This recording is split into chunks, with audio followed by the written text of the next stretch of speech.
Hello everyone and welcome back to Palette Bingo Remix. Those of you who have not been here before, basically what I do is I let my subscribers choose random numbers and then I choose 5 palettes that I have to use each 3 times before I can do another round. So it's been a little bit since I did my last update. Those of you who have been here before, you know what to do. First 5 people to comment a number between 1 and 225 gets to pick the next round of palettes. So let's do the revisit of last time's round. So the first one we had was the ColourPop Soul. I actually hadn't used this yet when this was chosen. I wish it had been chosen in the summer instead of the winter. It was a little bit harder to incorporate these shades into what I wanted to do for my looks. That being said, I did really like the size of the mirror and the size of the palette. I believe in looking at the ColourPop site recently, they've changed the package on these. It looks similar, but they are no longer white. I think they are more the shade of the back sticker. I will insert any pictures I took of looks with this. I had a hard time getting any looks that looked different. Every time I use this, I ended up pairing it with some of the other stuff that I had picked, which is totally fine and not against the rules. But I did like it. I will not be getting rid of it. I think in the summer I will be in love with it. The second one that was chosen was the Tarte Make Believe in Yourself, which looks like this. This is a palette that I think more people should have got their hands on, especially those of you who believe that Tarte is just for neutrals and boring shades. This was such a beautiful palette and I use this a lot. A lot of people use this for their Pan That palette this year, so I'm sure you've seen a lot of it, but I was super happy to have it in here. I used a lot of the blue shades. Basically, I used from here to here the most, and I used this shade once, I believe. This one I think I used 4 times because I use it a lot to pair with the other palettes, so this one was super helpful to have in this round because I was able to kind of pair it with so much and make it work with so many different things. This guy I was a little disappointed in. I had never really used it. It is the NYX Perfect Filter in Olive You. If this worked the way I wanted it to, I would have loved it, but I found it to be very lackluster. It did not stay on my eyes very well, and when I did use it, this was the only one I didn't use 3 times, but I just wasn't reaching for it, and I don't think I ever was going to in this round. I wanted these two to pair really nicely together, and they just wouldn't, so I think I'm actually going to declutter this one after this experience. It really wasn't worth it for me. My Huda Beauty New Nudes was the 4th palette that I picked to have discussed, and I was using this anyway, which actually made this kind of funny that it was the one that was picked. I see a lot of people kind of going back and forth on if they should pick this up or not, and I really like it. I have not always been the biggest fan of Huda, and I just feel like she's not the most above board business person. That's all I'm gonna say about it. But this palette I do find myself reaching for quite a bit. They finally released something unique, which is these marbled shades that are a little bit differently pressed. Some people think that they look like they are moldy. I think they look awesome. Marbled eyeshadow is not new, but it is new to me in an unbaked formula, which I thought was really nice. I probably use this one the second most and this one the most. So funny that I would be reaching for the oldest one the most. I definitely did the most damage on this. I think I used this one 5 times. This is the Urban Decay Vice 3. So I used this row, and this row the absolute most. Was super happy with this. I may actually leave this out and continue playing with it. It's one of the palettes that I first got when I got into YouTube. I did an entire review on it way back in the day, so if you're interested in that, you can definitely check it out. Funny enough, Sephora actually sent me 2 of these in my order when I bought it the first time, and then they just told me to return one and use it to buy something else, so I basically got that for free as well as another palette. Okay, so now is the time for the next round and who picked what number and what they picked. So the first one that was picked, and I'm sorry if I pronounce anybody's name wrong, is by Inge Tea or Ing Tea. I'm assuming it's for like Ingrid or something like that.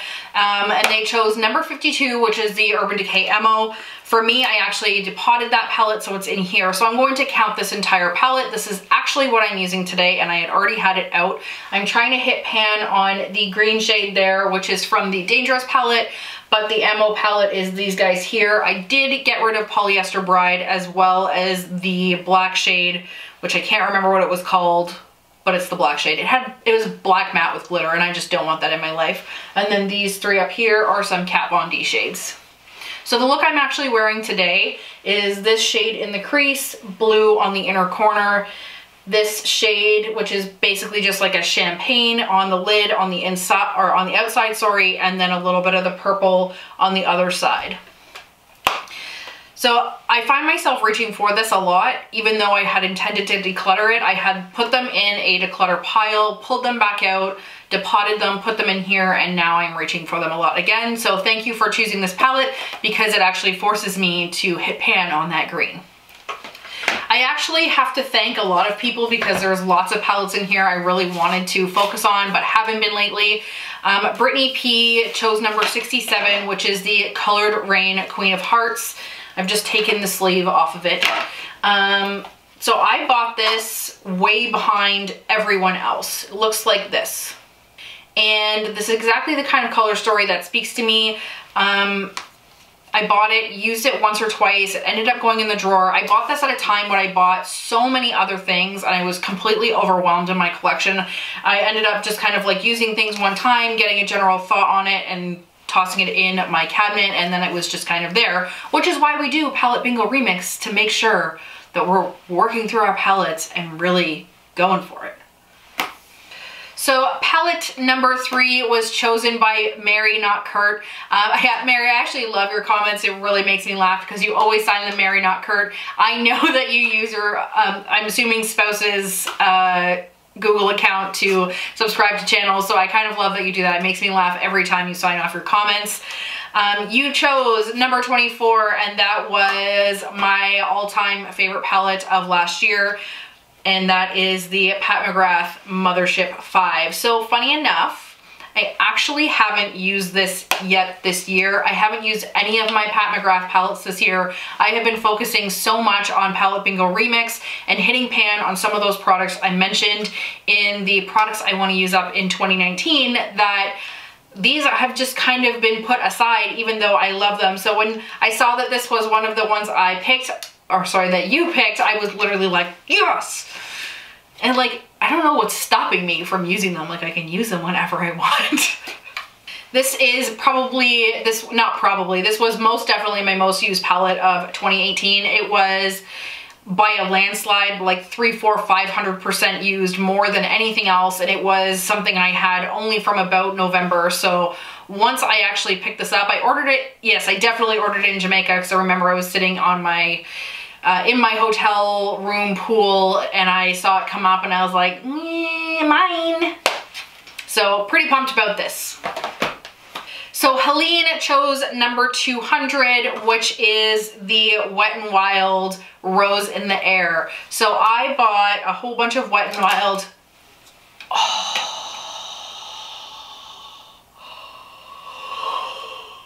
What have I done? Well, we just had a tragedy. I bought a whole bunch of Wet n Wild products to do a full face of Wet n Wild. Some of it I really liked, some of it I really hated. This was one of the ones I did like, and I just dropped it, and in trying to catch it, gouged out this shade here. This is supposed to be a dupe for the Modern Renaissance palette. I don't know, formula dupe, definitely not a formula dupe, but color-wise, it could be. I may do a video comparing the two, doing one side with the Rose in the Air and the other side with Anastasia's Modern Renaissance. I know most people have definitely seen Modern Renaissance, but I just wanted to give a comparison. So it is similar, but definitely not exactly the same. If you are into drugstore as opposed to more mid-range or high-end, it's a great option, this Wet n Wild one if you like that color story. So thank you for choosing that for me, Helene. She actually has her own channel. She's just getting off the ground. I will link it down below. You should definitely go check her out. She's currently doing a five video series of her collection, so that's definitely of interest, I'm certain. And last but not least, we have, and I know this isn't your real name, but I'm not gonna bait your real name, from Pam Millie, and it is number 147, which is the old school Anastasia Beverly Hills Tamana palette. So this guy here was probably one of the first maybe 20 palettes I ever bought for this channel, and I used the shit out of it. I have a big dip in sangria, so perhaps if I do this correctly, I can maybe hit pan in this before the time is out. We shall see how it goes. Thank you so much for everyone who has participated in Palette Bingo Remix. Please let me know what palette you would like me to bring into Palette Bingo Remix. If you don't want to guess a number, I am happy to actually do just a specific, you know what, let's do that this round. You go check out my palette collection, the most recent one, and you put down below what palette you want me to spend some time with in the next 3 weeks after this round. I think that will be more interesting, and we can see what happens. I'm trying to do my housekeeping at the end so that the people that hang out can kind of know what's going on, and the people that are new can kind of get to the point of the video. But I'm still applying for the Sephora Squad, so if you could be so kind as to fill out a testimonial for me in the link down below, I would really appreciate that. It will only take about 5 minutes of your time, if that, and it really helps me out. I've seen a lot of the girls and guys go into the groups and do testimonial for testimonial, and it leaves kind of a bad taste in my mouth because I believe you should be able to get them organically. If they watch each other, that's all right. You should totally do it. But it's a little bit disappointing for me that people are going to kind of skew their own numbers because they're essentially paying for support by supporting others in falsified reviews. So, well. Anyway, guys, sorry for that little micro rant. I'm kind of pumped about this round, and I'm like clutching onto my Tamana palette here. I almost decluttered it. Did you know that? Thank you so much for watching, and have a wonderful day.